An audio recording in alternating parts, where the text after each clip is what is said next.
ನೋಡಿ, ನಾನು ಒಂದು ವರ್ಷನ ಹೇಳಕ್ ಹೋದೆ. ಏನಂತಂದ್ರೆ, ದರ್ಶನ್ ಕೊಲೆ ಮಾಡಿದಾನೆ ಅಂತ ಒಂದು ಮಟ್ಟಿಗಿನ ಇನ್ವೆಸ್ಟಿಗೇಷನ್ ಹೇಳ್ತಾ ಇದೆ, ಪೊಲೀಸ್ ಇನ್ವೆಸ್ಟಿಗೇಷನ್, ದಾಖಲೆಗಳು, ಎವಿಡೆನ್ಸ್ ಹೇಳ್ತಾ ಇದೆ. ನನ್ನ ಪ್ರಕಾರ ದೀಪಕ್ ಮರ್ಡರ್ ಮಾಡಿದಾನೆ, ಮಾಡಿಸಿದ್ದು ಮುನಿ. ಈ ವರ್ಷನೂ ಇದೆ. ಇದಕ್ಕೆ ಬೇಕಾದಂತ ದಾಖಲೆಗಳು, ತನಿಖೆಗಳು ಕೂಡ ಆಗಿದೆ. ಈಗ ಸರ್ಕಾರದ ಮುಂದೆ ಹೇಳಿದೆ ಮುನಿ ಮತ್ತೆ ಅವನ ದೀಪಕ್ನ ಇಂಟ್ರಾಗೇಟ್ ಮಾಡ್ಕೊಳ್ಳಿ ಇದನ್ನ ಅಂತ. ಸರ್ಕಾರ ಯಾಕೋ ಸಿದ್ದರಾಮಯ್ಯ ಯಾಕೋ ತಲೆ ಕೆಡಿಸ್ಕೊಂತ ಇಲ್ಲ.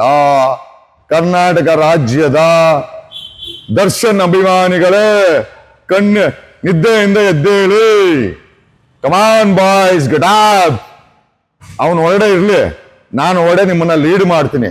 ಫ್ರೀಡಂ ಪಾರ್ಕ್ ಅಲ್ಲಿ ಸೋಮವಾರ ಪ್ರೊಟೆಸ್ಟ್ ಮಾಡೋಣ. ಪಾರದರ್ಶಕ ತನಿಖೆ ಆಗಬೇಕು. ದರ್ಶನ್ ಕೊಲೆ ಮಾಡಿದ್ರೆ ನೇಣಿಗೆ ಹಾಕಿ, ಅವನ್ ತಪ್ಪು ಮಾಡಿಲ್ಲ, ದೊಡ್ಡ ಕಾನ್ಸ್ಪಿರಸಿ ನಡೆದಿದೆ ಅಂತಂದ್ರೆ ಮುನಿನ ಮತ್ತೆ ದೀಪಕ್ನ ಇಂಟ್ರಾಗೇಟ್ ಮಾಡಬೇಕು. ಉಪವಾಸ ಸತ್ಯಾಗ್ರಹ ಮಾಡೋಣ. ಸೋಮವಾರ ಪರ್ಮಿಷನ್ ಕೇಳ್ತಾ ಇದ್ದೀವಿ.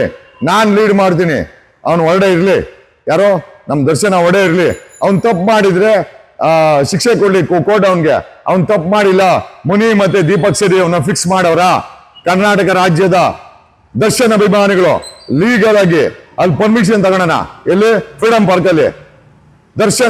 ದರ್ಶನ್ ಬಗ್ಗೆ ತನಿಖೆ ಆಗಬೇಕು.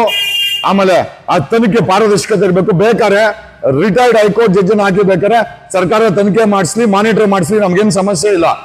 ದರ್ಶನ್ ತಪ್ಪು ಮಾಡಿದ್ಯಾ, ನೇಣಿಗೆ ಹಾಕಿ. ತಪ್ಪು ಮಾಡಿಲ್ಲ, ರಿಲೀಸ್ಗೆ ನಾವು ಸತ್ಯಾಗ್ರಹ ಮಾಡೋಣ.